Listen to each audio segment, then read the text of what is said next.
Happy Mystical Mondays, everybody. Welcome back to yet another Trek the Mystical Tensei Diablo's Reincarnation novel series. We're on volume 20, chapter 3. And I have to say, I really, really like chapter 3. Chapter 4 was okay. I have a complaint about it every time somebody says a sentence. And at some point, it's like, let the moment set. Like, do we into somebody, you're not constantly thinking about a joke about everything they say because you're too busy waiting for the next thing they say or thinking about what you want to do to respond it. And it's like, stop. Just, like, it's either Refugian or Rudius. Chill. Just chill and let the moment happen. But it's my time on chapter 3. I'm not even sure if I'll get to chapter 4 because if I remember correctly, chapter 3 is really, really long. But hitting the like button, you don't hit the like button, you're a babaka. But yeah, as per usual, greatly appreciate everybody that supports the channel monetarily through Patreon, tips, links, super thanks, memberships, all that stuff. It means a great deal to me. We had last week, Dubai did a super, Noah with a super, Kusha with a super, Rolls with a super, and yes, Gearless with a massive amount of memberships. He's the cute Zenith smiley faces. I love the Zenith one. I can't get over how much I like the Zenith one. But anyways, greatly appreciate the support. It means a great deal to me. But yeah. With that said, research into the suppression of curses via magical implements. The teachers immediately started passing it around and poring over it, all the while giving Cliff glowing praise. The submission soon sparked an impromptu Q&A session and debate, whipping the staff room into a fervor. Cliff even heard one of the teachers say that the results of this research would make history. However, politics. You knew this was going to happen. You just knew this was going to happen. Genius, the head teacher, had something else, dude. This year's selection was someone named Brooklyn, one of the nations that was pretty much heading the magical implement stuff, groundbreaking for magical implements. Like, this research could possibly go directly to them to make loads of money and advancements. But still, because their boy, because the boy over here is part of that nation, they're going to give it to him. It's just like, it's so bad, but at the same time, I mean, again, it goes down to the idea of how much money it takes to run this place, and it's all about that money. It's all about that money, which they've pretty much indicated with literally every single year. It's like every single time they're like, yeah, this person got it because they're influential. This was someone Cliff knew. They had spent the last few years competing over test scores. Cliff recalled that he never once lost to Brooklyn. I'm sorry, perhaps this might not be the place to speak of it, but you had held the most outstanding grades out of the entire graduating class. You should be proud. All right, I see. Cliff then left the room. His old self would have thrown an almighty fit at the teachers, but the past 7 years had changed him. He's grown up, he's a big boy now, he got big pants and big sneakers. Came maturity. The school had their position to consider. Running a university wasn't cheap. Countries were powerful, and all people were not equal. You had to accept your lot in life and press on. Now, here was a very interesting thing, because yes, Brooklyn is a part of one of the major nations of the favored there. But again, for relationship's sake, it's kind of one of those things where I would assume that it's going to be, you know, the Beast Folk and stuff like that. You'd want to do something for other nations to bring in more support. And especially with a country like the Holy Country of Millis, you'd want to have something of a back patting, you know, hey, I scratched your back, why don't you scratch mine? And I think that's kind of the interesting thing there is, okay, well, if they're supplying with things, I think they said they were supplying them with that, so maybe they might not need it. But there's probably a lot of a back and forth there. I think there's been indications that the Millis doesn't like what they're teaching up there, but they're obviously acknowledging them because they're sending somebody to train barrier magic, divine magic. And that was specifically for Cliff. Now, the question I have here is that they're confirming that Millis knows about Cliff. Despite the fact that he's supposed to be up here for his protection, they're acknowledging that he's up here. This has kind of been one of the few things that it sort of has me question marking because I don't know if they. So originally, the thought process here is that Cliff's grandfather is getting into a very brutal battle. They're fighting over university. Go up there, you'll be safe up there. Things are gonna get crazy, and then Cliff can go up there, get himself ready, build himself up, get allies, and eventually come back down. Well, if they're sending somebody up there to train Cliff, if they're acknowledging that Cliff is up there for different reasons, everybody in this area knows who Cliff is. It seems like the idea of him being the grandson of the Pope doesn't seem to be something they're keeping him, and the permission given to the university to train it and everything like that. The assumption is that people know who he is. Who he is, that he's the grandson of the Pope, It could be secret that he is the grandson of the Pope, but it does seem like Millis is pretty okay with at least sending people up there, but that could be completely direct command to his grandfather. So I don't know. It's not 100% clear exactly what they're allowing, who all knows what, but it does seem like they're pretty casual about who Cliff is. So it's kind of an oddity there. Curry favor with Millis because they're not seemingly established yet as a strong supporter of the university. And this could be a good way of doing that, especially if they have any indication that Cliff could be a future leader of Millis. Heck yeah. Hey, we made you valedictorian. Hey, the now Pope is literally from our school. What kind of advertisement is that? But again, I guess it all depends on just how public this is, which again, I don't think they're very clear on. Kidnapped or an assassination attempt has been held on him. Or yes, somebody gotten. I guess it can't be public knowledge because word would get back real quick that he's walking around with Ellen Lease. So it can't be. I would assume that most people probably don't know who Cliff is, at least relation to the Pope. But yeah, it is good to see that Cliff is growing up. Obviously, I mean, it's obvious at this point that he's grown up. Running university wasn't cheap. Countries were powerful, and all people were not equal. You had to accept your lot in life and press on. Besides, Cliff didn't really see much in the title at all. He had friends who lacked titles, but were no less amazing. One in particular currently had the title of the right hand of the Dragon God, but that wasn't a job that he applied for. It was simply an outcome of his actions, the fruit of experience. Cliff couldn't help but laugh at the idea of chasing mere titles. He sighed aloud. If he had one misgiving, it was that his research wasn't finished. Then Cliff would have had no regrets, but sadly, his incomplete research meant that he couldn't speak on absolutes. Still, he'd accomplished eluded his grasp. This is actually a very interesting thing because it's one of those things where I think it's downplaying the accomplishment. Because I think there is a difference between looking into something but not accomplishing it versus actually discovering something. What essentially, Cliff, from what we know, nobody has ever tried this. Before, again, when Rudius and Cliff were first talking about this in the proper direction, saying that it can happen, Rudius presented to Cliff that there's a possibility that this can happen because of this. And so Cliff looked into it in order to actually put it into practice. But still, the discovery was there that he discovered that this is a possibility and then started acting on it. And thus, it can be possibly stopped. Yes, it would be much more cooler to have a title that says that you have removed it. But still, just the act of suppression thus creates the concept that it can be removed. And thus, something nobody, seemingly again, currently, is even trying or even putting an ounce of thought towards. It is a massive discovery. And that's the key thing there. So it's kind of downplaying the discovery for the sake that he wanted to achieve full removal. A full cure. I think it's a massive thing, and I think he should be proud of himself. Glancing out the windowsill, the grounds of the university had hardly changed in 7 years. He acknowledged his cockiness when he first arrived. Back then, he knew he was a genius, but were exceptional. The old Cliff might have lorded over the others with a smirk, but the current Cliff didn't feel like boasting or demeaning himself. Past 7 years had been rich for him, filled with so many once-in-a-lifetime experiences. Received the birth of Clive. Yeah, he's been through some stuff. And it's like, yeah, I sometimes forget about every now and then I'll forget that the whole thing with the Demon Continent and Atof happened. It's like, oh yeah, that was like right there, huh? Every time I think about the anime adaptation or something like that, Parents of Oldius, and it's like, but then you're skipping all that stuff. I guess they could. I mean, there's no telling what they'll skip, but that's a massive chunk. And so much of that is Nanahoshi. Oh, there's so much good stuff in there about Nanahoshi.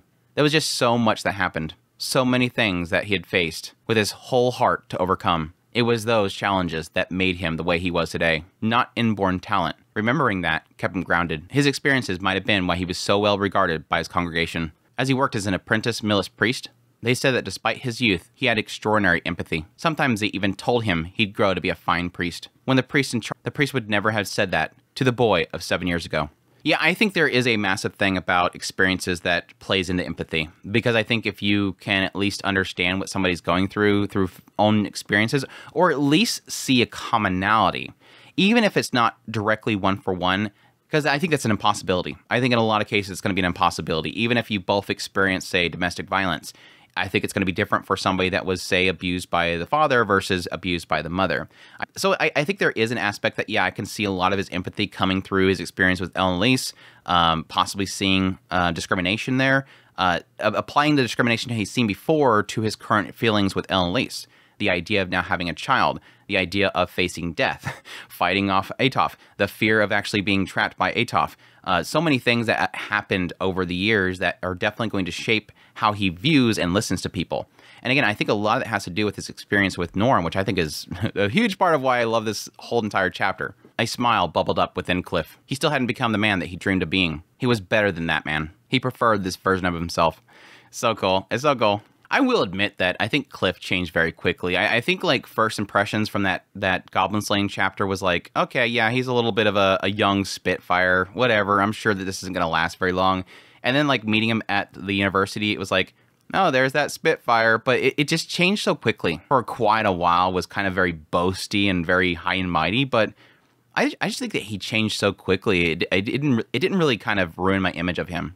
Nowhere to go from here. With research submitted, there was little time left until graduation. Cliff told Rudius that he'd give him his answer by graduation, but he hadn't settled on one. He wanted to return to Milshin, but he had a wife and child now. His parents had died in a power struggle within the church, specifically his grandfather's power struggle as Mills Pope. Returning to Milshin would absolutely put Ellen Lease and Clive in danger. And then Rudius dropped a solution on his lap. He wanted Cliff to rise to the ranks, while he seen to Ellen Lease and Clive's protection. It was everything that Cliff had asked for and more.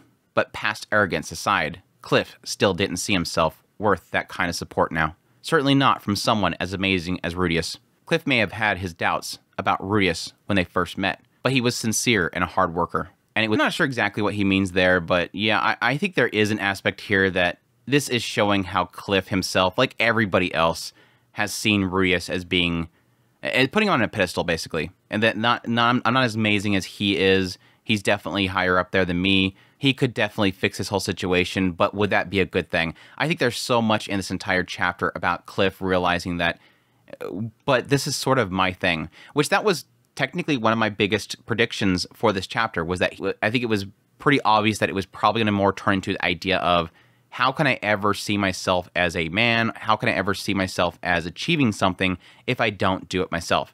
This was my job. This is my role. I've been building up until this point for so long, and then suddenly out of nowhere, an I win button just appears in front of me. Do I press it?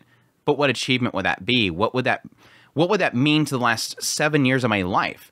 Now, I would argue if it means the safety of your family and your new family, your wife and your child, why not press it, put a pride aside? Because it's not as if those last 7 years for him, nothing happened. Even if he presses that button and Rudius handles it all, it's not like it was for nothing, because you gained so much stuff. And you still have your wife and your child, and you're safe. But I can see why it affects him, because it is, again, a question mark of, but what was all this for? I was building for this thing, and if I can't do it myself, then what worth is it? Still, is everything that he had wanted. Safety of his child and wife, Orsted's backing, and a road to the top of Mill's church hierarchy. Yet something about it felt subtly off. Cliff didn't yet understand why that was. What should he do? What did he want? Every day he agonized over it, until it was time to go home. I guess I'll hang around for a little bit longer. Let thyself anguish, and not flee from thy anguish. It's so funny that I completely glossed over that when I was reading it the first time. Sometimes like, I'm trying to adjust it and stuff like that and break down things, and I just completely gloss over things. And it's like, yeah, technically the first, he's like, I can't go home yet because, I got to think this through. If I go home, then it's going to end like every other day, which is basically meaning I'm going to go home, Ellen Lease is going to jump me into the bed, and then I'm going to pass out. He's literally saying, yeah, if I go home, remember the title, the scripture that says, don't shun making children, just don't indulge in it too much. But yeah, let thyself anguish and do not flee from thy anguish. I do like that aspect of it. I think that's an interesting thing. Unless he's just applying it to the whole thing with Ellen Lease, then never mind. He's just taking scripture and applying everything to Ellen Lease and sex. That meant it wasn't right to flee from his anguish and indulge in Ellen Lease. See, there you go. He fixes it. The phrase, always let thy heart be at ease, was also the teaching of Millis. So fraying his own nerves over it wasn't going to be good either. Ellen Lease had no comment either way. All she said was to think for himself. She said it not to abandon Cliff, but to give him a gentle push. If that was Ellen Lisa's stance, then Cliff felt obligated to. Their child would likely as well. Compared to her experience, Cliff was a baby, yet she never treated him like a child. She saw him as her beloved husband. She respected him, so Cliff wanted to return the favor. I like that decision. And I do like, there's a side of me that kind of bugs. Now, it's not over yet. What I've read, it's not like it's the end. It can still change. I have my predictions, which I'll give when we get there, but I still think there is an aspect here that she's trying to respect him, but additionally, there is a side of it that obviously shows she wants to go with him. I like that whole thing about the sword. I want to be your sword. Use me. And again, it's all in the idea that she wants him, and I think that she very well knows with the whole thing with Rudius. I think Ellen Lisa's stance right here is part of why. It kind of paints it as if the whole thing with Norn is what pushes him. But I think it's a culmination. And I do think it is partly with how Ellen Lisa is supporting him, what got him there. In order for him to have any sort of, I guess, at any other time, he would just ignore them. But in this moment, he found himself drawn to it and descended down the stairs. Among the voices was one that he recognized. That's what I said. We're the ones that should be doing this. Exactly. We can't expect other people to wipe our asses. We gotta protect the school ourselves. Cliff spotted Norn wearing a scowl, surrounded by a number of students who were all shouting about something. They weren't threatening her, but rather pleading to her as some kind of leader. Please, President! And everyone stopped. Norn, what's wrong? Is there some sort of problem? The students turned to Cliff, and Norn's expression relaxed a bit. Who do you think you are? This is the student council's business. Standing in Cliff's way was a girl as tall as him, and a beast man who might have been twice his height. He recognized the two of them as the current members of the student council. I don't think they ever specifically mentioned the bird girl. I think she graduated already, if I remember correctly. Hey guys, could you move, please? Norn wedged herself between the two of them, pried them apart, and wriggled through. I'm sorry, Cliff. Everyone here is just a bit worked up. Cliff Grimoire? This kid? The one in the demonic circle of 6? He's not just a kid. He's someone I owe a great deal to. Oh, sorry. He's not a kid. Hostility or fear. But the current Cliff had seen worse. Things that would strike fear into any reasonable heart merely by existing. Compared to Orsted or Atoff, this beastman was a puppy. That is kind of one of those funny things. I mean, Rudius kind of went through the same whole ordeal. This idea that whenever he runs into a situation, it's like, well, I technically have done this and this, so this is kind of nothing. So, what happened? Could you tell me? If it's not too much trouble. Well, the truth is, there are these rumors that a ghost is haunting the school. Some a translucent figure in the hall. There was even some students who had collapsed, sapped of their mana. But it was far from uncommon at the university for students to collapse after excessive practice. Ghosts were a common rumor, or so Cliff thought. Yeah, this is kind of funny because if you think about it, well, yes, initially when I first read the moaning voices and rattling noises, I'm like, this better not turn into some like that. They're doing some crazy stuff and it's loud. But yeah, I could totally see the idea of all their mana and thus collapse. They might create stories out of embarrassment or, yeah, sounds like you messed up. If something was heavily sealed, then whoever sealed it probably had a good reason for doing so. A feisty-looking pigtail student council member gave out a loud gah. Damn it. She was probably the one that lifted the seal. For now, we got a teacher's help to reapply the seal. She must have figured that was where everything went wrong. The door was sealed with a Saint Tier barrier magic. The Wraith had slipped through the barrier and appeared outside. That meant that it was probably a high-level Wraith lurking in the underground storehouse. The university contacted the Magician's Guild and requested a professional's help to exterminate it. That was the plan. Beginner tier divine magic was more than enough for a typical Wraith, but high-level Wraiths were a different beast. It would need advanced tier divine magic.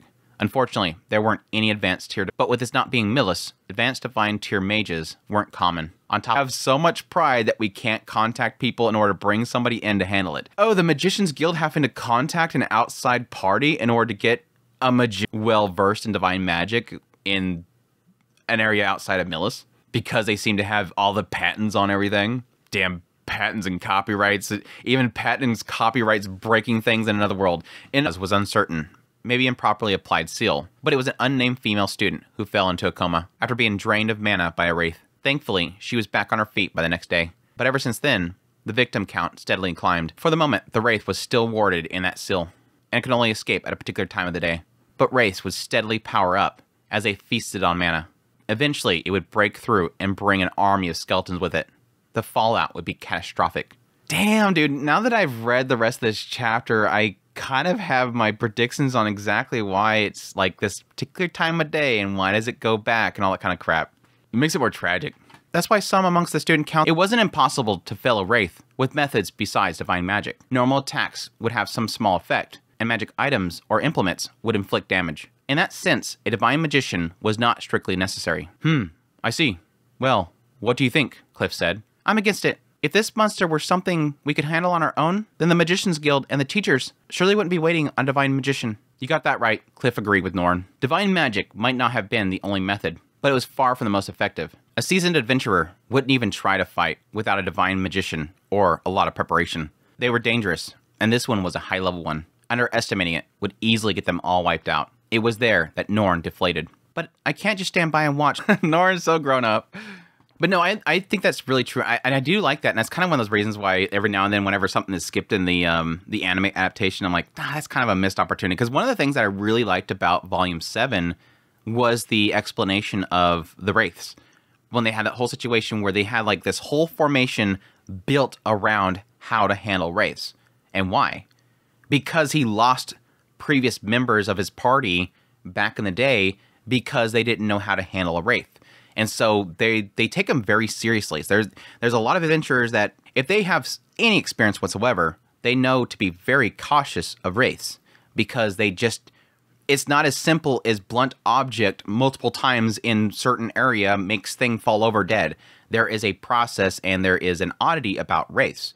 And it's mainly in their ghastly form. So yes, based on our experiences already, at least even with just simply Volume 7, anybody that knows anything is going to be very cautious about how to proceed. And yeah, and I could see them, especially if it's a high level one, acknowledging, oh, you don't have one? Pfft, don't even bother. Like, don't even risk it. It's not even worth risking. Norn couldn't totally oppose taking action while students were getting hurt. Caution aside, many students making up the student council were the cream of the crop. They were proficient enough to make Norn way to go compared to people like her brother. This made her waffle on making a decision. What should we do? Wondered Norn as she furrowed her brow. Come on, you could just... No, wait, you have a point. Cliff almost asked her why she didn't consult Rudius, but he stopped himself. It's like, yeah, even though he does it later, like he totally caught himself here, but then later on he just totally flubs it. Rudius could solve this problem for her in a snap if she asked. He was no master of divine magic, but his skill in offensive magic was imperial. If anything, Cliff speculated that he was on the cusp of being divine tier. Taking out a Wraith would be nothing for him, but it just wouldn't be right. To Norn, it was out of the... He understood. He's like, hey, why don't you just ask... Oh, damn it, that's right. I'm doing that same thing right now. Damn it, I'm doing that same thing right now. Norn is in the shadow of her brother and doesn't want to rely on him all the time, otherwise she'll never grow, and then I'm over here going the same thing. All right, let's try this. If you're all right with it. I'll give you my help. Huh? Norn was surprised, but then she shifted from an inattentive stance to suddenly present. That's right, you can use advanced tier divine magic. Intermediate tier or above couldn't be taught without permission of the military instructor to give him advanced tier lessons. Cliff was just about to graduate, so that instructor, if they have some... Oh, they're gone.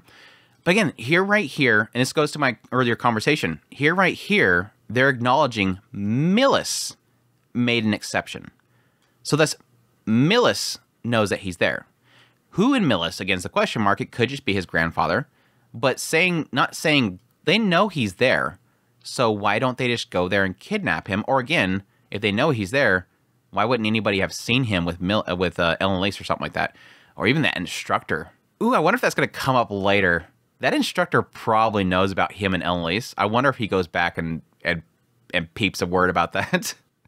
That's going to be totally what happens. He goes back and then, I heard you were with this Ellen Lace from this instructor. Anyway, sorry, long tangent. President, it's our job as student council. Sir Cliff might be a part of the Circle of Six, but we shouldn't involve regular students. That's right, we should do this on our own. If not, people will say that student council is too incompetent to do anything themselves. They'll say that our president was powerless. Norn straightened up and glared the protesting members down. Stopping the attacks matters more than our pride. As Norn rebuked them, they shrunk back. And besides, what if something happened to you guys? Any of you could be next. President Norn. She's so sweet. Norn turned to Cliff and looked him in the eyes. Then they were eyes of a lost lamb, trembling in fear and uncertainty. Whenever she needed to talk, all those confessions and complaints must have made a difference. The two of them, I love it. Which is so funny later on when he makes that comment with Ellen Lace.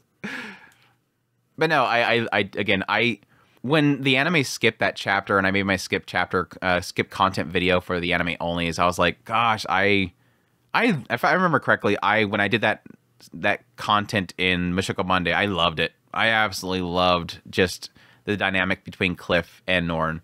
That, yeah, she kept going back. She went back over and over again and did good on, he offered to help her.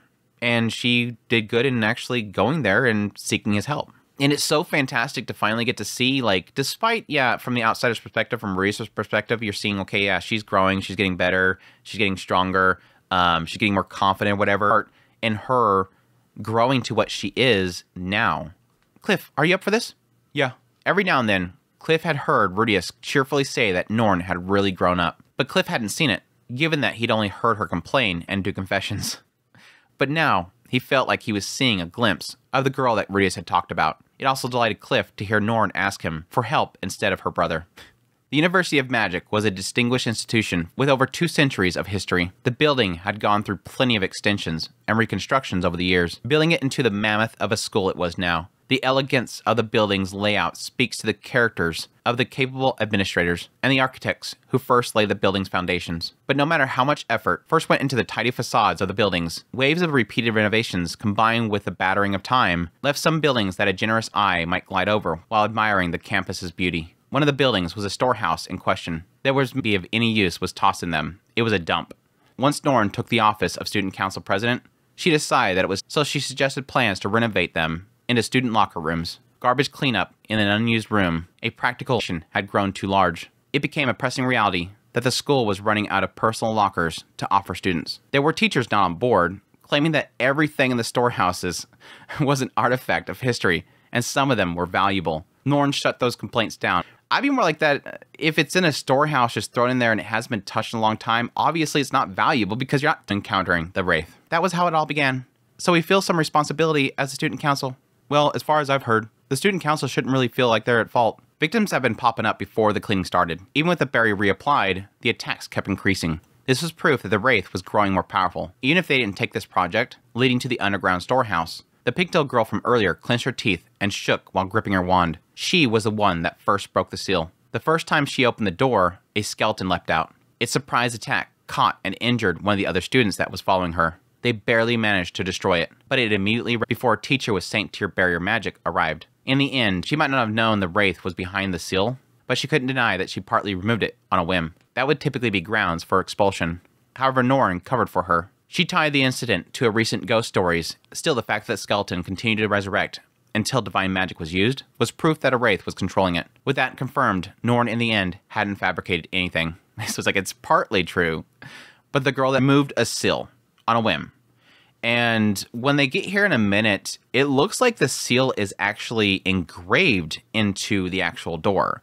So it's like, how did she remove the seal unless it was like the assumption here is that it's like a piece of paper or something like that, like raving into the actual door itself, which they imply here in a minute that is a barrier magic. I don't know how she would mess it up unless she were to like break the actual magic circle like Cliff does in a minute. So I'm kind of curious if it's like a paper one, if it's an engraving, or what is the seal itself. But I guess based on the fact that I finished this chapter, I'm not going to know. I guess it's probably she messed with probably the engraving, which I guess is actually a very curious question. That sucks. This is Andrew. I do this every now and then. I'm just suddenly out of nowhere, my mind goes down a rabbit hole. Yeah, jumping ahead here. The door was stone with a magic circle carved into it. That does technically make me kind of curious as to how I guess you can mess with a magic circle that is engraved. Yes, typically most of what we've kind of dealt with up until this point is drawn with ink, typically drawing the magic circle with ink. Now, they have talked about before that for like forts and whatnot, they would permanently like etch it into the ground, like physically chisel it into the ground, and then they would pour their mana into it. And drawn on a piece of paper, you can simply just throw some ink on it or dirty it or smear the ink itself, and that would be enough to cause the magic circle itself to break. But how would that work with something that's like engraved? Is it simply like sticking your finger into one of the channels of the magic circle or one of the loops? If you stuck your finger in there, it would block the mana flow going through it and thus cause it to break? Or would it have to be something as more complicated as you would have to, hit it with a rock or something like that, or damage the actual physical layout of the stone? It kind of makes me curious. If it's saying that she broke the seal, I would assume that it's as simple as her putting her hand on it and, again, blocking that flow of mana, which is, again, kind of one of those curious things that I have is like, has Refugien thought as far as the idea that the mana has to flow in a certain way? Anyways, I'm sorry, that's how my mind works. We'll see, though. You don't have to confirm or deny, or say that it never is talked about. Let me hope. I ran into that the other day again with somebody. It was like they said that this never comes up again. I'm like, that's a spoiler, right? Like, that's the whole idea of not confirming or denying speculation. His Sur is creepy. Cliff peered into the darkness, the sealed door being somewhere within. The skeleton scare had put a halt on the cleaning of it, and it was declared off limits by the student council's authority. Cliff recalled his time searching Rudius's manor. Back then, he was shivering just as bad as this girl. Cliff turned to the girl. Hey, what is your name again? Huh? Me? Yes. It's Sheila, okay? As she glared at him, it was as though she was saying, what about it? It reminded him of his old self, and he couldn't help but laugh. But I'm sure a demonic circle of 6-member like yourself has so much experience. So who cares? Oh, no, I have almost none. Sheila eyed him suspiciously. You have so much experience. No, actually, I went out once. It's just that there's something I once heard from someone that did have experience. Rudius giving him a single order. If we run into an enemy, use basic level divine magic to attack them. He kept that order in his head, and when the doll attacked, he was able to fend it off with divine magic. This must just be in Cliff's head. Right. Beginners can't handle too much. Okay, but this... or this has to be in Cliff's head, because yes, the divine magic did nothing. The divine magic did nothing. He literally cast a spell, it did nothing, and then he ran away. So I'm not sure exactly why he fended it off with divine magic. Is there anyone here used to fighting monsters, or has worked as an adventurer? 2 hands went up amongst the 7 student council members.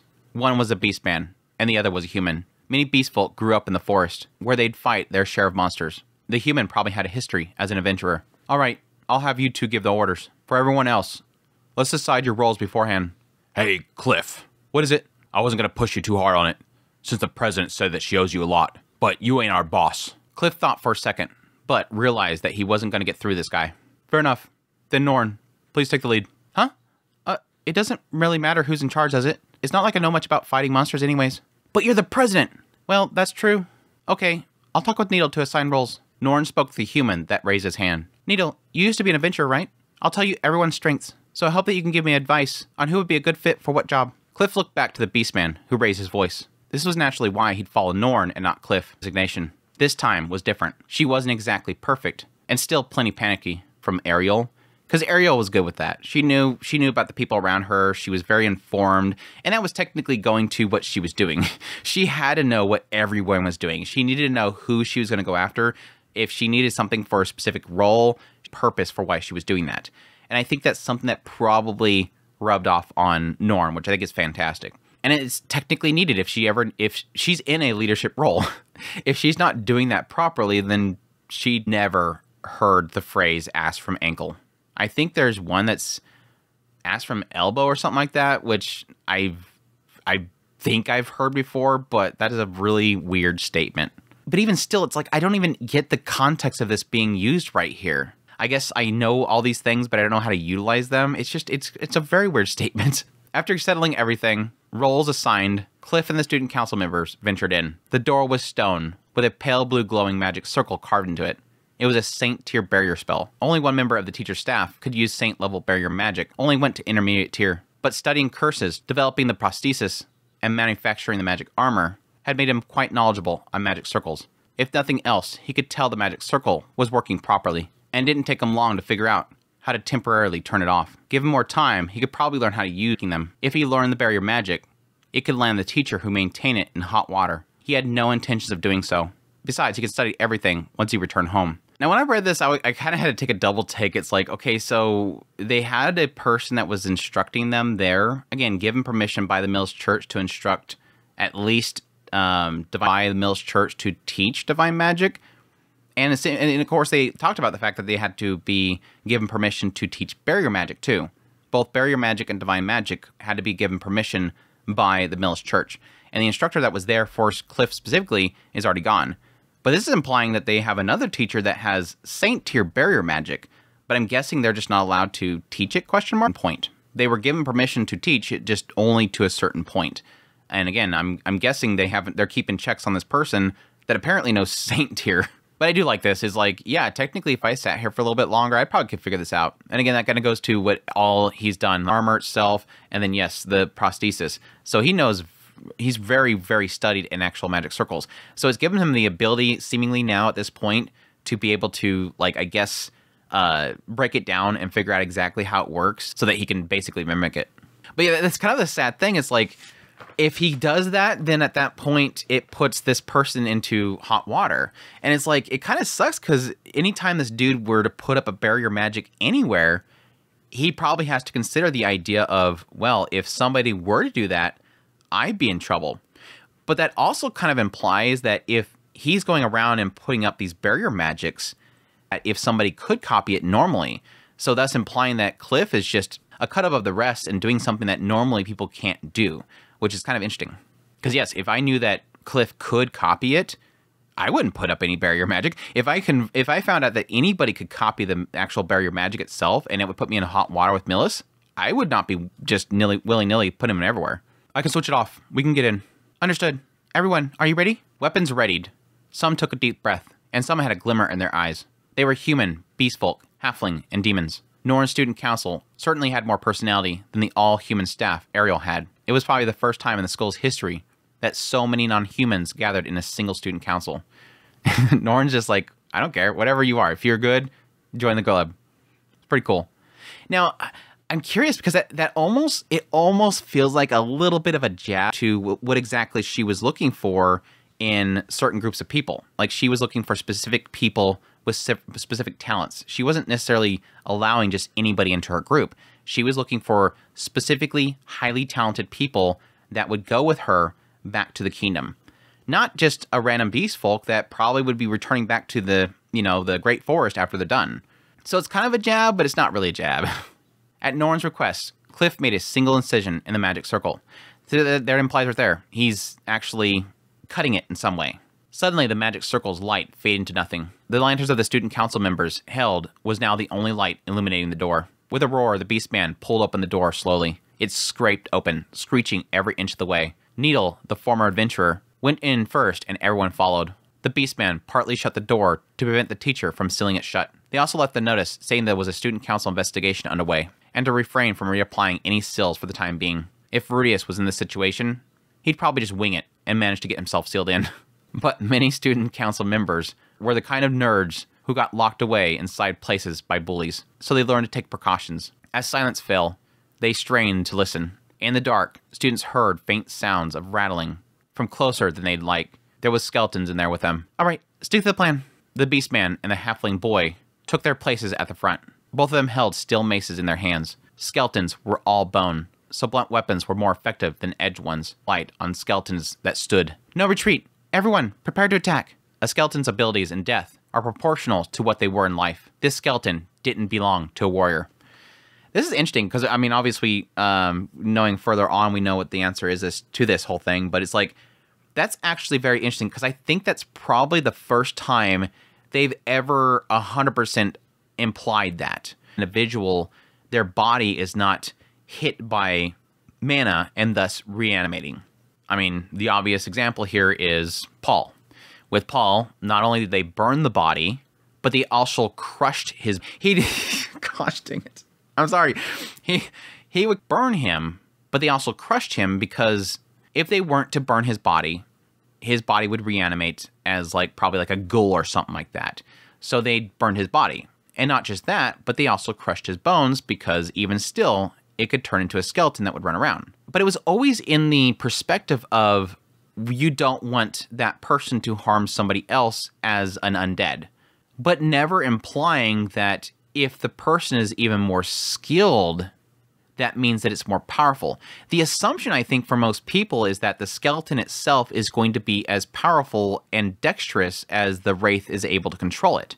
So if the Wraith is being so fast because the mana that's manipulating it's going to be so much more powerful, the Orsted skeleton would beat the living crap out of the Linnea skeleton.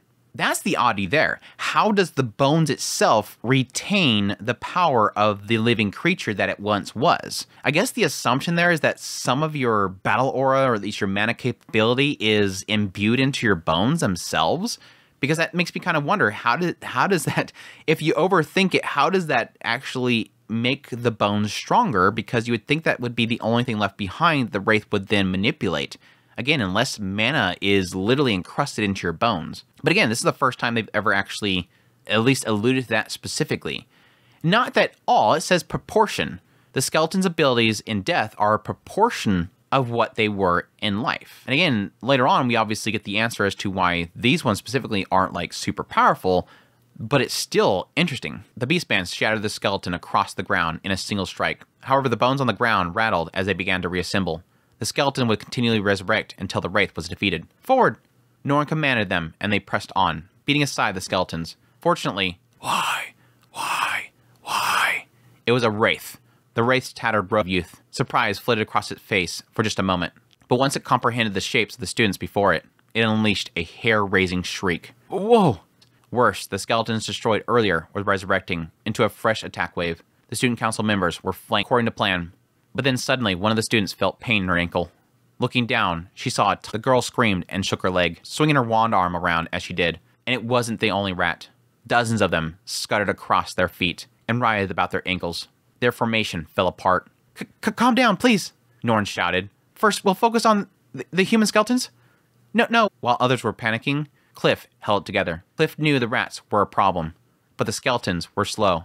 Not only that, but the Wraith didn't look like it was that tough. If it was an A-rank deadly Wraith, it would have buried the party under a hail of magic after summoning the skeletal rats. Or maybe it would have closed in on them. What if the Wraith was actually weak? The thought hit him like a bolt.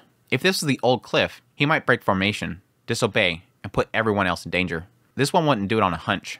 Of course, that only applied when it was on hunch alone. Cliff realized there was something he could do to turn this hunch into a certainty.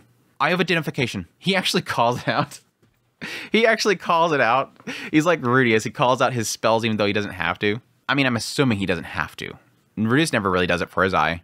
Pulling his eye patch up, his field of vision was filled with a flood of words. He watered through the headache-inducing wave of information until he arrived at what he needed. One line of text displayed upon the Wraith. I laughed so hard when it actually said what it said, and it makes perfect sense. This was the power of the Demon Eye, granted by the great Emperor of the Demon World, Kishirika Kishidishu. Cliff hadn't slacked on this swing in, someone cover me. Cliff leapt from the crumbling formation. His target was a Wraith. Standing in his way was two skeletons. Cliff made a wide swing with his mace, striking the right one. Extra single strike turned it into dust. Cliff didn't need to check who it was. The voice was Norn's. Girl knows exorcism. That's cool. Girl learning a lot of stuff. After reading that bit, I was like, I kind of want to know what Norn's stats are at now. Like, what is she at proficiency-wise? Skeleton, but still kind of turning it that quickly into dust is kind of shows some sort of power there. Cliff ran up, delivered divine punishment to those foolish enough. Suddenly, a skeleton jumped out of Cliff's blind spot into the light, dug into his ribs, sending a searing pain up his spine. Gritting his teeth, Cliff focused on his enemy, the Wraith in front of him. To defy the natural ways, exercise pieces. Each shred burning like cinder before snuffing out. A half-second delay, and the skeletons crumpled to the ground. The student council members glanced around, unsure what happened. Cliff had wiped the sweat from his hairline. Thank you so much. Honestly, I don't even know what... No, it's not your fault. No one expected the skeletal rats. The Wraith being a low rank was what saved us. How could he tell that was a low rank? Because I've got this. He tapped his eye patch. The one line of text read, "Yep, that's a Wraith." Ain't too tough either. It makes me kind of wonder, because yes, what they implied is that, and this is like the first meeting with Rudius, and her explaining what the identification eye does, and what it was is that anything that she knows about, it has to be specifically Kishirika has to label things. So everything that she has identified, this basically confirms it. She, like, literally, like, directly labels things. It's not like she says, oh, it's a book. It's literally, she's like going, this is a book. It's like her mind is applying it in her own doofy language and her own simplicity, which, yeah, kind of makes you think, well, that's kind of dumb. I mean, at the time, Bruce is like, well, that means that if she's never seen a cup, then she doesn't know what a cup is, and thus it's not even labeled. So it kind of, but yeah, the question mark is how useful is the information that she's applied to it? That's a wraith. Ain't too tough neither. It doesn't really give you much confidence as the information she's giving. But it does make me wonder, is this label, yep, that's a wraith, ain't too tough neither, is it what she applied to this wraith? Or is that what she applied to a wraith of equal power? That's my assumption. I don't think that she's ever gone down in here and seen this wraith and applied a label to it and then went and walked back out and reapplied the seal and left. My assumption is that this is and the Eye of Identification now acknowledges with this sort of power level of this wraith, that's equal to this one, thus applying this label that she did. It's so dumb, but it's super fascinating. I love this kind of stuff that it's so dumb, it's so funny, but at the same time, it's so fascinating. Yep, that's a wraith. Ain't too tough neither. I miss Kishirika. I miss Bodyguarding and Kishirika. We need some chapters of them. Cliff had made a gamble when he stepped out of formation. The Eye might have said the wraith wasn't too tough, but this is the other interesting thing. But a beginner tier divine magic spell may have failed to kill it, which that technically does, yes, say that exorcism is beginner tier. But still, that's cool for Norn. If Cliff's strength hadn't been enough, or if the Eye's idea of not too tough was by Kishirika's standards, there's the important thing, and I'm glad that he acknowledges that. Yeah, I seen this label on this wraith. It said, ain't too tough neither. That could be an S-rank wraith that she's like, that's easy for me. But to Cliff, is that easy? What does that mean? I mean, it kind of makes you believe that Cliff, in order to really gauge, but from Kishirika's perspective, what does that mean? Yeah, it's basically applying another uselessness to the Eye, so to speak. You can't gauge strength. I forgot where I was going with this. So there was no guarantees. Again, he's acknowledging this could be by her standards. It could possibly be not too tough. But additionally, he's also to things that are showing me that I can apply all this investigation to an overall conclusion. Well, it worked. We managed to exterminate it. That we did. Thank you very much. Still, it's strange. From what we discussed, there should have been a high-rank wraith in here that was strong enough to break the Saint tier barrier. Thank goodness there wasn't. If this is what a typical wraith put us through, we might not have been able to make it out alive against a high-rank one. The student council, previously stunned, were rattled awake by those words. A swarm of skeletal rats was enough to make them fall apart.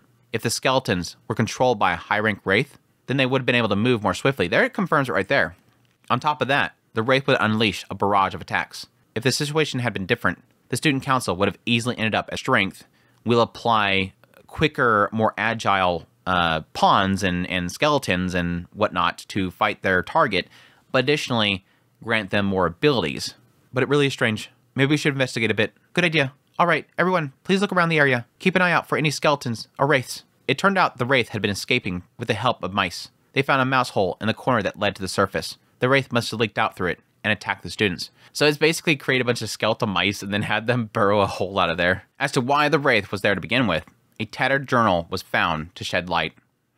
It wasn't a pretty story, but at some point, they moved it elsewhere. With the room now empty, a teacher ordered a few students to clean it up. Shortly after they got started, they found himself locked inside. From the other students' perspectives, it seemed like a malevolent plan by the teacher to lock them away. But maybe the teacher forgot about the cleaning, locked the door, and just left it. The truth of what happened was lost to time. The students did try to escape back a year. None of their attempts to escape were successful. As time passed, so that settled it. Their investigation gave them all they needed to know. But the student council felt like speculating, and this is what they came up with: justification for having to seal it. The incident was buried, and at some point, the students became undead. The mice burrowed to the storehouse centuries later, which led to the attacks. I guess that makes sense. Yeah, like living mice burrowed down there, and then once got there, probably got killed and then turned into undead mice. But I can see mice being down there to begin with, and they died with the kids, and then they used the mice to dig out. That was the guess, at least. So many years had passed since the storehouse was last used, that it was likely the teacher responsible and relatives of the students were long gone. Cliff gave the students' bones a funeral and proper burial. He figured that was one thing that he could do at his scripture for them. They did all this in pensive silence. Yeah, that's kind of an interesting thing there. Okay, yeah. Like, I just don't see the kids went down there to clean up and the teacher just closed this mass. None of that stuff really makes much sense. I can see it being a thing where, oops, I closed it and sealed it, but then realized later on and went, oh crap, that sucks. Might as well make it up an excuse that we have to make sure that we seal this on a regular basis. I can see that as well, but I'm kind of leaning more towards the idea of malice. I think this is probably a case of malice. And it really does suck because, yeah, that kind of applies to the Wraith, which does make me start to question if Wraiths themselves retain some sort of knowledge of their previous life. I mean, that's always like a question mark to have with a lot of this stuff is, do they retain some sort of knowledge as a skeleton or as a ghoul? Being a case of why did you lock us down there? Why? And how it kind of reacted in a certain way the moment that it seen them as students standing there before it. So it makes me think that it's like a residual memory that it has, wanting to know the answer of why they were locked down inside there. Which again does make me wonder if it is sort of an aspect of malice or something like that to... Yeah, it could be that they're just nobodies, but I don't know why they would kill them in order to get rid of them if they're held back a year, unless they were problem children or something like that. Still, either way, it's a screwed up story. Which is really cool to find out that Genius was fine with making it public. People are probably long gone at this point, but still, too, is just like being honest with the public is kind of cool. How will the school handle this incident? Norm wondered. It sounds like they will go public with it. It happened centuries ago, and they can't find the relatives anyways, so they figure it won't hurt their reputation much. I see. I thought they'd cover it up. Head teacher Genius really pushed for announcing it. Oh, yeah, Mr. Genius is an honest guy. I wonder why Norn is the one... This is kind of one of those odd conversations here. It's like, why does Cliff know what Genius is going to do and not Norn? You'd figure that it's a student council investigation. She's leading it, technically. In fact, ever since Genius became head teacher, there have been a huge reduction in racial discrimination against the staff. The fact that he had a strong sense of justice and treated people equally. Genius was teaching her. And Genius was her master, basically. So it's not that Roxy herself caused him to be not discriminating, but it is a reason why he was her master, that he was willing to teach a demon. And so that does make sense that once he became the head, that suddenly now he's actually putting things into play that would lessen that racial discrimination. Oh, right. By the way, Norn, may I ask a question? What is it? You may find what I'm about to ask you rather upsetting. Wow, if you're saying that, then it's gotta be pretty bad. Can you give me a few seconds? I need some mental preparation. Norn took a deep breath, lightly smacked her cheeks. All right, pepping herself up, she turned to face Cliff. 1 second, let me get myself ready here. All right, go ahead. Hit me. Why didn't you consult Rudius about this? Huh? For a moment, Norn looked dumbfounded. Well, if you asked Rudius instead of me, I think he could have solved the whole problem without any kind of risk. Yeah, right, that. I took you have your reasons then? I mean, yes. I'm trying to avoid relying on my brother for every little thing. When it comes down to it, I figure if there's something I could do myself, I should do it. Norn chuckled to herself. But you're right. I should have just asked my brother for this one. I made the wrong call. Norn said that, but Cliff remembered differently. Norn was opposed to doing this at all. She knew that they couldn't handle it on their own, so she tried to stop the other students. If anything, it was Cliff's intrusion that caused her to make the wrong call. If he hadn't showed up, then there was a chance that she'd ask Rudius for help. I apologize for the weird question. Oh, no worries. Before they realized it, the rest of the student council members had gathered around them. Cliff. The Beastman called out, with a pigtailed girl standing next to him, his intimidating face contorted with emotion, before he sharply bowed. We would have been in serious danger if it weren't for your assistance. I ask that you please forgive my rudeness from earlier that day. I'm sorry too. The pigtailed girl next to him bowed her head in turn. Oh, it's no problem. You weren't that rude after all. No, I was rude. I judged you because you were part of the demonic circle of 6. I can't apologize enough. I figured that you were going to be like Linnea Prasinna. That is pretty fair, yeah, Cliff said in response. Cliff pinched at his temples at the thought of that sneering cat and dog. If that was what he was being compared to, their caution was warranted. Norn gave a small nod. Still, I'm glad we solved that problem. Thank you, really. Now nobody will call the president incompetent. I swear, you're always going on about that. Am I now? Like you're her pet. Pet? What the hell you get off? These folks like Norn. they into Norn. They were just playing around, as they were all friends, so there was no need to step in. Cliff suddenly felt curious about where their life would take them. The Beastman and the Human Girl. Where would they go after finishing school? Apologies all the way. From a small village in the Northern Territories. He and his family were the only beast folk in the village, which meant that they faced a lot of prejudice. One of his goals that's been pretty much established plenty of times at this point. I mean, Saros' manage of magic proved surprisingly handy in that line of work, so quite a few graduates aimed to become merchants. That's an interesting one. Why exactly magic helps with being a merchant, unless it's like maybe a travel merchant or something like that? That's an interesting one. Definitely can see it with magical implements, that's for sure. Another member wasn't sure of their future, opting probably to adventuring. They were looking, but for the most part, the closer they got to graduation, the more they focused on their future. Hearing about all their plans gave Cliff a thought. They were all different, huh? But you all have a lot of respect for Norn, right? Have you all considered working for her after graduation? The moment he said this, I'm like, wait, we've established what Norn's doing after graduation? Is she like going to become something special? Well, if President Norn said she wanted me to, then I'm like, oh yeah, that's right. What are you doing? What are we doing after this? Yeah, not what are you doing? What are we doing? Huh? You mean me? That's right. I'd like to hear your plans for the future as well. Right, well, I want to find a job that I'll be able to handle around the time I graduate. One that suits me. Oh, you got this all figured out then. Her plans were honest, practical, and above all else, simple. Just like Norn. Simple. Like Norn. Very, very compelling set of lines right there. She learned a lot from the skull, obviously. That makes sense. And I want to learn... Well, again, they're typically here for like, what was it, 7 years? And learning whatever she is going to graduate and go into. I mean, that's the idea of colleges, which is I've talked about before. I think the biggest flaw in colleges is that fresh out of high school, people that don't even know what they're going to be doing are jumping into courses and whatnot that are building towards their future job, which they don't really know yet. They're still figuring out. And a lot of people are figuring out in college. In a lot of cases, getting into debt just to not do. Eventually, I'll decide whatever is the thing that I can't. Yes, I don't want to raise help. But yes, all this right here is obviously what's going to really affect Cliff. Those words pierced into Cliff's brain. It all came to him. What he was really worried about. What he really wanted to do. She was right. If he let Rudius do as he in those 7 years have any meaning, yes, I gained a that was it. He wanted to know. He wanted to be sure. He wanted to know what he learned and what he'd gained were worth those 7 years. Norn, huh? What is it? Thank you. You've taught me a valuable lesson here. Norn seemed confused by Cliff's gentle laugh. But she soon responded with her laughter of her own. She crossed her hands in front of her, straightened her posture, and raised her chin before speaking. I was almost feeling that that would be partially fueled by his old pride getting in the way. His old self of pride going, I can't do this because I need to do it for myself. I can't let Rudius do it all for me.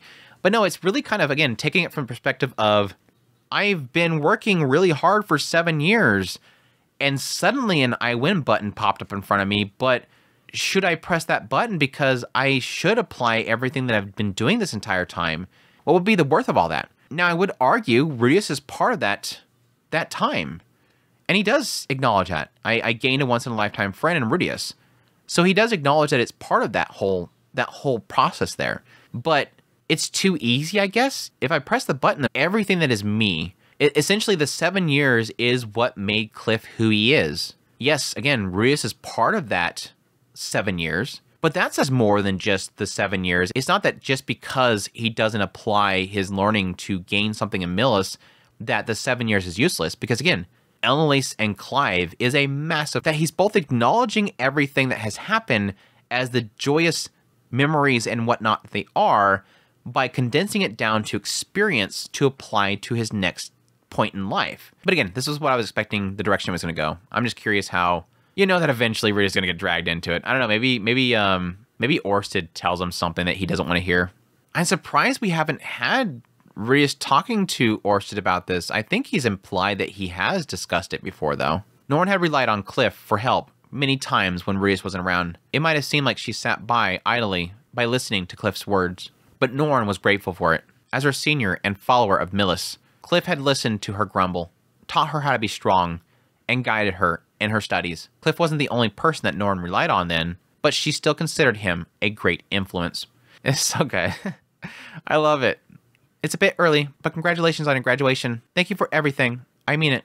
In response to Norn, the student council members bowed their heads and congratulated him. They might have thought of it as following Norn's lead, but clear respect rang through their voices. Cliff was a bit flustered, but he wouldn't shrug it off. Instead, he broke into a smile.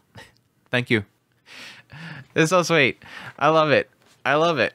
Again, I love that chapter. What was it called? Norn in the Millis Church, or something like that. It was a super good chapter, and I loved seeing like this like little after effect of it and how much everything Cliff has done has meant so much to Norn. Seeing another thread of what Cliff could tell because she was continuing to lovingly caress his body. Lise, Cliff whispered to avoid waking Clive. She responded by pressing her forehead against his shoulder. He understood her without her needing to say a word.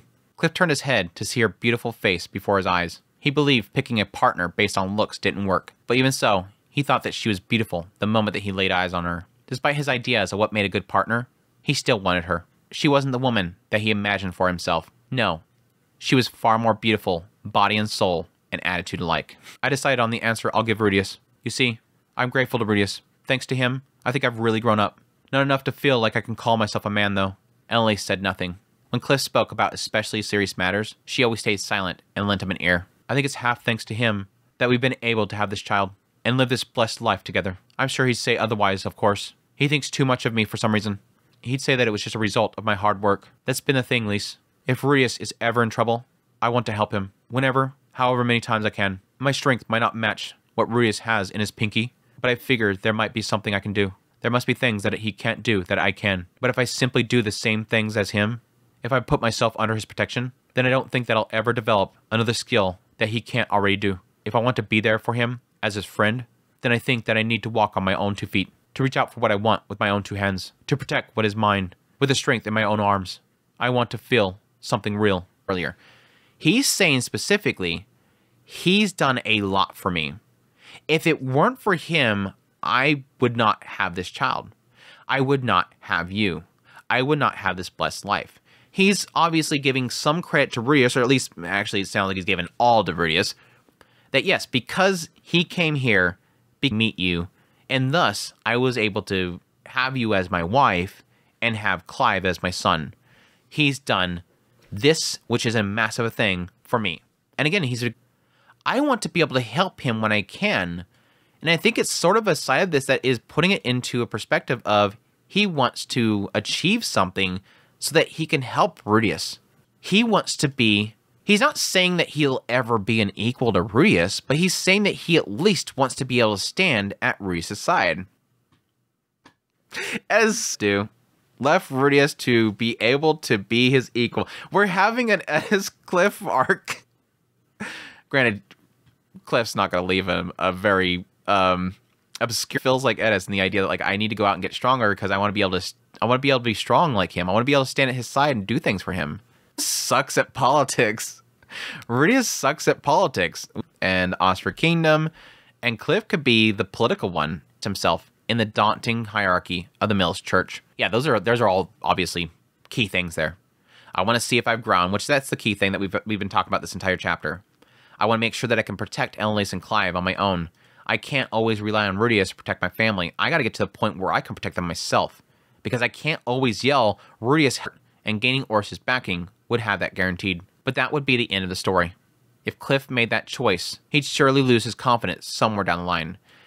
Again, I do acknowledge that. That's like if you were to break a bone or something like that, and you have it in a cast for a while, you almost have to kind of rework the muscles or whatever. And if you don't, if you keep relying on the crutch or whatever, you're never going to build back that muscle. When the time came to face true crisis, he'd freeze up without Reese's help. He'd await the direction of an authority who should instead be his friend and peer. And he'd let some crucial moments slip away, because he's not going to be used to actually having to stand up on his own 2 feet.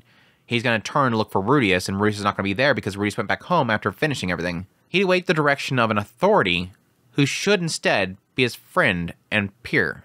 I wonder if that is talking about Orsted, or the idea that he wouldn't put things... By that is, okay, so if he were to go there with Rudius, they walk in there, you know, Orsted's band with him and everything, Orsted even as well with him, they both walk in that front door and they say, Cliff's in charge now, and they're like, oh no, it's the Dragon God or whatever, and everybody's panicking, and Cliff steps onto that it wouldn't be a throne, but up on the, that were put into power to back him are going to be people he turns to that he doesn't know them. Whereas if Clark's the grandfather and uses his own resources and communicates to people and builds up a group of people himself, eventually, once he takes over and then something bad happens, he's turning to people that he has actually gained bonds with, trust with, people that are going to be at his side for the rest of his life in Millis. Rudius won't be there, and whoever Rudius and Orsted help him meet are going to be there, but he's not going to know them. He's got to build this himself. That technically makes it make sense. And he let some crucial moment slip away. He couldn't put into words why he thought this would happen. All he had was vague predictions that he would turn out that way. Still, you spend a long time thinking about it, What made you decide all of a sudden? Oh, well, there was a thing that... Good day. But there's one thing that's been nagging me. Oh? Yeah. It's just a thought that I had today. Could I ask you to share it with me? I mean, okay. Don't worry. I won't laugh. She was genuine. He didn't want to sound like he was cheating. Annalise adored that part of Cliff. He stumbled because he couldn't bear the idea of her ever hating him. Well, I'm not sure if it's something I'm supposed to say to you, but I think maybe, potentially, Nora might like me. No, I'm not. Shh, Cliff. Up until now, this is usually how it went. Cliff would be in a panic to deny, and Annalise would tease him more. In the end, she would say that she's kidding, and they would hug, and they would make up. But tonight, Annalise decided to be a bit more serious. You saw this woman you didn't know the first thing about, and took her at her word. You tackled the challenge of lifting my curse head on. Those aren't things that just anyone would do. That's why I fell for you. My heart is yours, Cliff. If I had to step outside of marriage and sleep with someone, that's how good of a catch you are. There's nobody I'd rather be with. I don't think I'm that great. Now that I've made myself clear, you're free to believe or not believe the words that I'm about to tell you. Sure. So I'm quite certain. The words were so ruthless. Cliff was speechless, but Annalise soon snickered. Maybe I'm lying to tear you two apart, because I don't want Norn carrying you away. No, I know that's not true. Right, I knew that. You keep telling yourself that. Anyways, I'm skipping forward, which we know all that. The idea that, yes, a lot of men, there's part of it is that these people can't handle her. She's too much. Like, they get tired after. Yeah, some might see it as unsettling. Ugh, that's nasty. They haven't betted with how many children she had is probably going to be a big part of it as well. But yeah, there's a lot of things that are adding up here that a lot of people, yes, want her, but a lot of people can't stand her or would not want to have a family with her. That's a big thing there, a family with her. And even she says, frankly, what they established way back then, so this makes perfect sense. She was literally like, yeah, I fell for him immediately because he stood up and said, I'm going to fix that. Then that was before they got married. So technically, it hasn't implied since that moment that they got married, and that was before the marriage. So that line jumped out at me like, wait, she's done that before. But no. And I don't think that Cliff and them were on the Demon Continent that long, so. But no, I love that whole bit right there. It was super good. I love it. But yeah, Norn, I don't know. I just active, but I'd like to get a little bit more update into what's going on with Norn. That they have difficulties in communicating with people. The lady behind the counter is polite. Like, they are being a proper person. They're doing does his transaction and immediately goes, they're into me. That kind of person. That's Cliff. But you all know that kind of person. The person that has very little contact with human beings and don't understand how to properly navigate the signals. That they immediately assume, oh, she into me. You see that? Yeah, she did it to every single person that went to the counter. I really appreciate him. Love? Sure. Romantically? No. I think that she can love him as despite his beet red face. Annalise looked on with affection. She didn't quite mean to test his loyalty, but the fact that Cliff would get so flustered proved it. He was so sweet. Just then, Clive leaned over the baby to settle him. Cliff sat up as well, his hands uselessly pawing in the air. Feels like a long-ass chapter. Any classes to begin with. Considered in another light, you could say that it was Genius's mercy at work. Not that Zenoba seemed to care, but it means something to participate. It does seem like Zenoba does connect to this. So it's like one of those aspects of like, I think it's important, so I'm going to make you do it. Like, I'm not to be something like, yeah, I'm glad you pushed me to do this because it did end up meaning something to me. And yes, Roxy had seemed a bit distant from her colleagues the last time, but now she fit right in. Perhaps she'd gotten used to it. Student council members. Norn headed the group with a scowl that seemed frozen by nerves. Lined up with her were Demon, Beastfolk under them did too. They keep pointing that out. That's the second time in 2. Reese had thought this last year too, but Norn seemed to be particularly liked by the Demon Folk and the Beastfolk students. He never heard a bad word from the rest of the students either. She didn't inspire the same level of fanaticism that Ariel did, but being seen as reliable was plenty good enough. As her brother, an unspoken rule. Brooklyn von Elsass was presented with his degree and a D of the school. The only person that might be able to compete was maybe Roxy. As for Rudius, all he learned in college was, plus he'd nabbed himself a hot wife, and they dropped out a kid. All domestic and stuff. A real complete. Rudius started by meeting with Zenoba. He was accompanied by Ginger, who was dressed in formal wear. Julie was trotting behind them with a bouquet in hand. Nobody else appeared to be following suit, so maybe it was his own kingdom custom. Zenoba was wearing his university Much.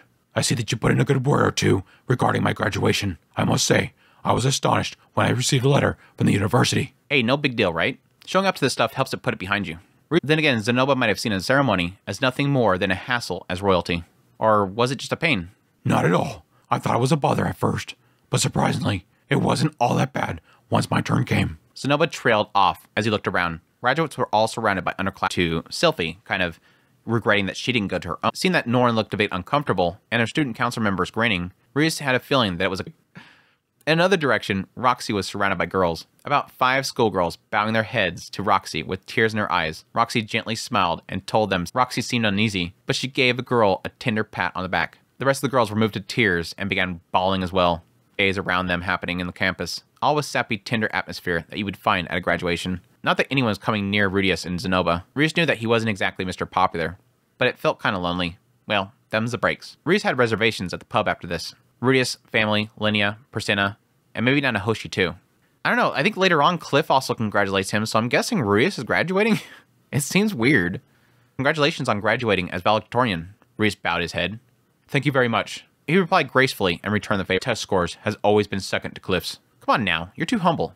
Rudius was about to break into his cold sweat, prove victorious to Cliff in the end. Anticlimactic as it is, which brings me to you, Mr. Rudius. There was resolve in his eyes. Was it a romantic confession? He had to defeat Cliff before he asked him out. I wish to challenge you to a duel. A duel? Ever since word of him and Orsa got out, a handful of chumps approached him. But what did beating right? For a while, I've become interested in ascertaining how strong I've become in the past few years in a position of commanding others. Once there, I'll surely lose all my remaining chances to test my strength. Yeah, you can't act on a whim. Bowed his head with force. Reese understood perfectly. Every man gets curious about how strong they really are. He knew that he was above average. He knew people were above him. He knew that he had a slim chance of victory. And Miss Fitz have already graduated. Mr. Body has left, and I've already defeated Mr. Zenoba, who looked away. In a battle of magic alone, Zenoba probably would lose. But this guy couldn't win against Cliff this whole time, which is what drew the whole thing out until now. Ceremonies. This entire thing is like Riz going, celebration time. I suppose that I really must defeat the ones who've graduated as well. He probably wanted to make a memory more than wanting to win. To put this behind him, like asking a crush out who was out of your league. Nah, it's fine. Let's do it. No matter which world, people wanted to make their graduation special. Thank you very much. Brooklyn responded with another aggressive bow. Hey, Zenoba, could I ask you to judge? Understood, master. Handing Zenoba his coat, Riz considered using magic armor, but figured it would be best to left it on the sideline. Hey, should I go get my magic armor? Yeah. No, actually, it's like, again, I think this is Rudius definitely getting lost in the moment. Like, he's just, again, he's such a nerd when it comes to stuff like this. Like, this is tradition, yeah! Like, he's such a changed person in how he, like, sees things like this. Like, he's all about, like, this. I think this is another thing like that. It's like, yeah, now that I've experienced ceremonies, I really like ceremonies. So I want to make sure that because, yeah, I thought that the moment that he asked him to duel it, you would think that there's like a side that's like, you know, look, duels are dangerous. But I guess technically this place, I would assume the places they have the duels or that he's going to have the duels at would have the usual barriers and whatnot and the healing circles in them. So I guess the threat is less if they duel on the actual campus grounds or university grounds. But it's still like one of those aspects of like with Luke, one of us could die. Like, what's the point in a duel? Duels are always has a risk of death. Why would you even bother risking it? But additionally, Rudius has been doing a lot of duels and practices with people. So like with Edis and whatnot. So I guess he's going to be a lot more comfortable with what can kill somebody or not kill somebody. The whole thing took about 4 hours. No need for suspense. Rudius won. He didn't spend all those days training with a Sword King Edis and the Dragon God Orchid twiddling his thumbs. When I read this, I'm like, why did it take 4 hours? It gets into why it took 4 hours in a minute. Their duel wasn't remotely close, and Brooklyn seemed to know how it was going to end, that he thanked him later with. After that, a number of graduates who all been watching started coming up one after another, each challenging Rudius to test their strength.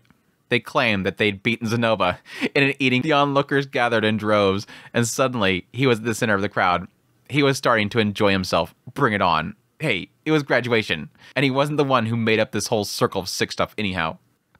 Again, he's like, all right, cool, let's do it. Let's just have fun, party. And again, technically, this is the first moment right here where suddenly people are paying attention to him. Like, seen earlier, Nobody's coming to me in Zenobia. I feel so left out. Now suddenly everybody's around. I'm like, let's do it. Yeah, party time. Everybody's looking at me. Even Norn restrained her usual nagging and spent her energy directing the student council members to manage the queue. She resigned herself to the task of preventing chaos without stifling the normal rowdiness of the kids at graduation. Sorry, President. After about 20 duels, it came to an end. All this training might have toughened him up, but even still, he was a little wiped out. Everyone seemed satisfied. Every face had a slight look of contentment on it. He hoped that he helped make memories for the kids heading back to their homelands. Eventually, the crowd cleared. Norn had to clean up the assembly hall and told him to head home without her before vanishing. The only ones left was Zenobia and his attendants. You certainly are popular, Master. Zenobia seemed exhausted from all the judging. He was a real glass cannon, no stamina. Hey, he marched off into battle in a forest. Come on, he's got some stamina. I must say, I'm simply enervated. And you, Master? Are you not a tad tired? Nah, I'm fine. I think we got a little dirty, though. We ought to get changed before the party later. A fair point. The both of them were covered in dirt and sand from the shockwaves. Then let us return to our homes now. What of your sister? Norn said that she'd join us, and she already told the people at the hall about it, so she should show up on her own. I see. Well then. For a moment, Zenobia's gaze lifted up to something behind Rudius. Turning around, Rudius noticed Cliff and Annalise looking down at them from the rooftop. Julie, Ginger? Yes? Apologies, but could I ask you to return home ahead of me and prepare a change of clothes for when I arrive? Understood.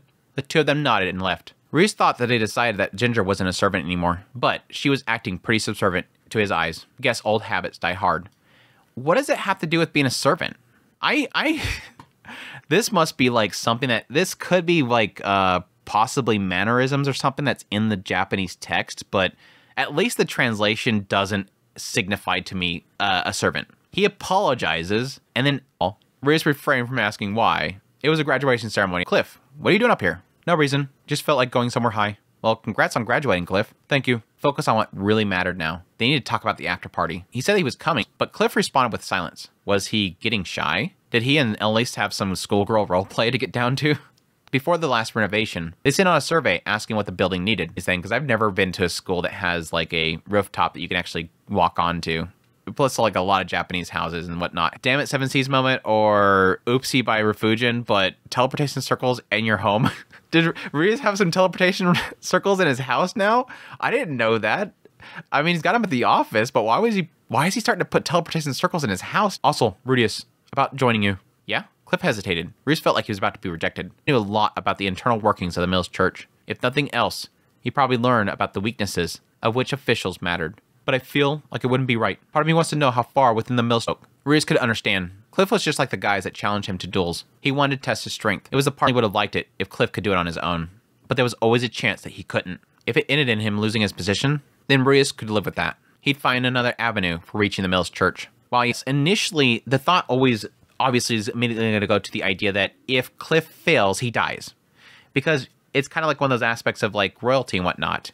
The loser probably will end up being dead because they don't want the idea of whoever lost the position to come back and get back with them again. You're an opposition that cannot exist anymore, so I'm going to use my power to now essentially get rid of you.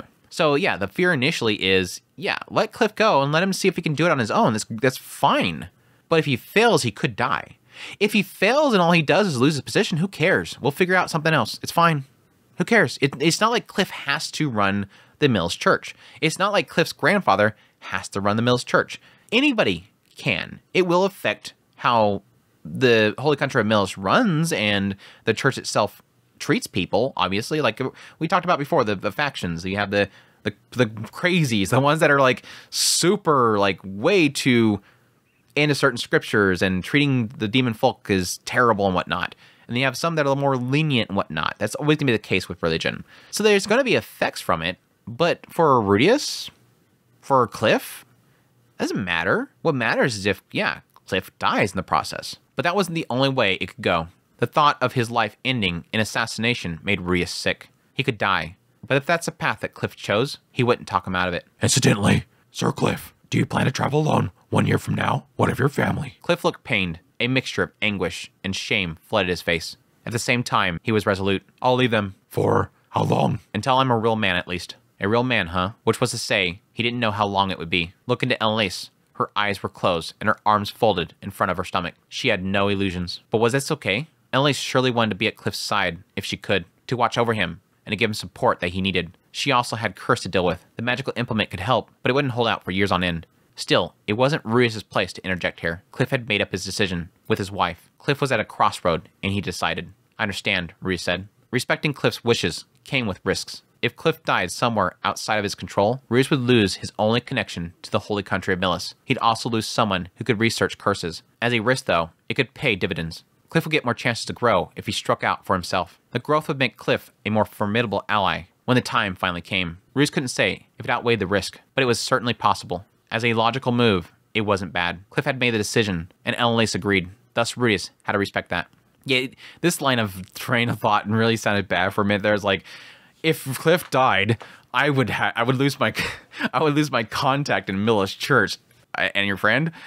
But again, he's getting down to the actual aspects of what they're doing. It's not personal right there. But yeah, that does shock me because I assume that again, it could change. I would assume that Annalise is going to go no matter what. I have a thought process here that when Cliff does leave, Ruius is going to get a appearance by Annalise. Please have them take care of, have your wives. Can you take care of Clive? I'm going to follow him. He's not going to know I'm there. I'm going to hide away or something like that, but I want to be there and watch him. But I don't know that she could hide and keep herself there in secrecy. Like, she's not a ninja. She's not like a ninja or something. But maybe she could show up there and be like, hey, you're gonna bring me in there. I'm going to be your bodyguard. I'm a hired bodyguard. Do not, address me as your wife or anything like that. Just tell him I'm your bodyguard. I kind of assumed that was going to be the case. So it's gotta take a lot for her not to go and agree to this whole thing. Well then, I'll see you again in 1 year from now. Yes, as will I. Cliff held out his hand, and Ruius grabbed it, nodding deeply. That said, if Ruius had to wait until Cliff became a real man, that was 3 years of not knowing if Cliff would join up. That meant that he had to put Cliff to the side and focus on something else. He could pay a visit to Ariel first. And with Zenobia working on his figurine cells, they still had the mercenary band and recruitment. To accomplish both, Ruius wanted to expand to the Osra Kingdom. Perhaps he'd use this year to plan how to conquer Osra. Things would be busy, but first, it was time for party. All right, Cliff, enough with the heavy talk. Let's spend the rest of the night having a time of our lives. Yeah, let's do it. And that was Zenobia and Cliff's graduation. Okay, that was a lot quicker than I thought it was going to be. Again, I thought it was going to be a really quick chapter. But again, I do hurt for Annalise, especially with this whole situation. I do kind of agree with Cliff's mentality here. Again, this is really kind of assuming there's going to be really nothing there that's going to be external that will learned. He wanted to gain strength. He wanted to get strong enough to stand at his grandfather's side and help his grandfather. But at some point, when he met Ruius, he made part of that whole thing. At some point, I got to make connections. And he wasn't doing a good job of it, but Ruius was part of that connection. So it's kind of odd that he's like, I want what's just to gain allies to help him. But it could be simply that he's going there first to find out what he needs to do. And then eventually he'll come back and say, okay, Ruius, I need your help. Don't be a babaka. Make sure to hit the like button before you leave. It definitely supports the channel. Your kind words are greatly appreciated. And yes, as per usual, it means a great deal to me. Cannot express that enough. But yes, until the next Mashiko Monday, you'll take care. This was Annalise's way of being there as her husband. As her husband? A white light blew past. A white light blew past. This made her waffle. This made her waffle on making a decision.